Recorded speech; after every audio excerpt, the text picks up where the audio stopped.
pointed out a few days ago exactly how this particular channel, Channel 4, is literally falling apart. I mean, all the advertising revenue is going down the pan, and the boss is still getting a mega bonus, even though literally everything she's putting out there, none of the British public want to watch. So you can understand exactly why once again she decided to fire her target directly after the budget to the British monarchy.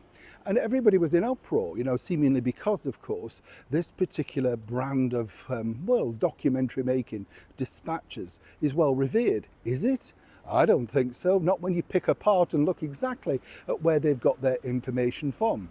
They proudly, of course, announced that they'd worked in conjunction with the Sunday Times to unravel exactly where the missing millions of His Majesty the King and Prince William, the Prince of Wales, what they do with all of this money that they allegedly have. As ever, I managed to unpick some of the more juicier elements to present the facts. Morning, Neil Sean here, nice to see you. Thank you so much as ever for your time. I'll have a lovely wave. Are you all right today?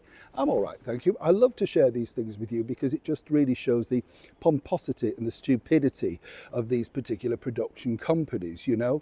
When I say that, that's not me standing up as a royalist, it's just everything is out there in the public domain. If you wanted to find this particular information, it is out there. And I mean, shock horror, as you can see on the side of the screen, it's listed. Well, what do we think? And how do we think the British monarchy fund themselves? And let's just get this one point clear. Prince William is not a billionaire. He doesn't own anything. It's just transitional. It goes from one place to another. And eventually, you know, whoever in his lifetime, that no doubt will be Prince George, and it just rolls on. It's gone on for thousands of years. But what I find fascinating is this. Take this particular individual, Margaret Hodge, a former MP. Now, she was apparently the shock horror person who, oh, I can't believe they're doing this. Well, one quick scan along the headlines and into the news files of Miss Hodge, you realise that she will be the very last person you might want to include in a sensationalist documentary. I'll leave it there, but you know, it's all there for the world to see. But as ever, these particular individuals don't bother going into fact or detail.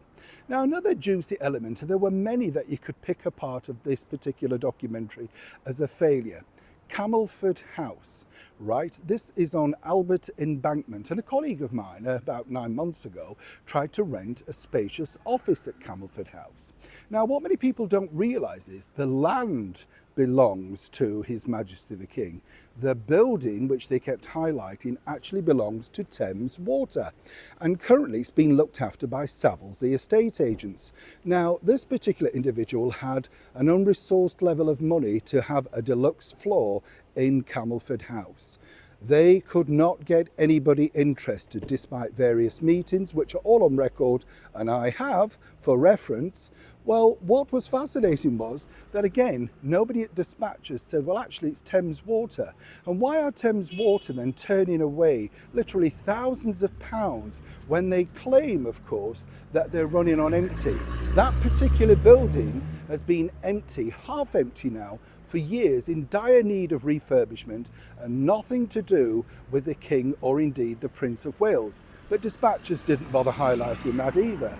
You could keep going on forever.